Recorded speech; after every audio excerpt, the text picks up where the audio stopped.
given the vastness of space, its immense size, can we believe that we're really that important and that we're really a significant part of God's creation? First of all, you're right. The universe is vast. God in the beginning created an enormously vast, complex, and incomprehensible universe. Sometimes people wonder, why is that?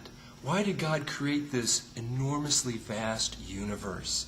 Especially since, according to the Bible, we are the pinnacle of that creation. Why is there everything else? I believe one reason is because, well, let's put it this way. Imagine that the universe wasn't so vast. Imagine what folks who do not believe in God or folks who subscribe to evolution would say. They would certainly mock Christianity and they'd mock God.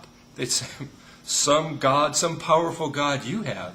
He didn't create anything spectacular. Well, we can map it all out. We can understand it all. But as it turns out, if you pay attention, you know that scientists of all kinds, both creationary and evolutionary, can't understand the vastness, the deepness, and the complexity of space. It truly is incomprehensible. Every time we think we have it figured out, another space probe looks a little farther, looks a little deeper, looks at a little different angle, and there's many more questions that come up. It was Daniel Webster who was one time asked about a specific question. I think it had to do with the incarnation of Christ. And they asked Daniel Webster, can you understand how God can be both divine and human in the person of Christ? And Daniel Webster shot back, no, sir, I can't understand it. And as a matter of fact, if I could understand it, I'd be God. You know what? I don't want a God I can understand. I want a God that's beyond comprehension.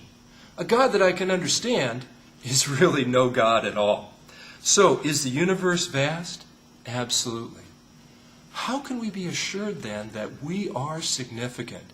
We're part of God's plan. And the answer is, you have God's Word on it. God's Word, His written revelation to us, the Bible, indicates very clearly that in the vastness of space, in the beginning God created the heavens and the earth, yet He focuses on this planet, planet Earth. And of all the types of life on planet Earth, He focuses on human beings.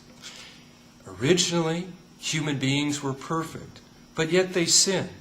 Again, God in His great love came after us.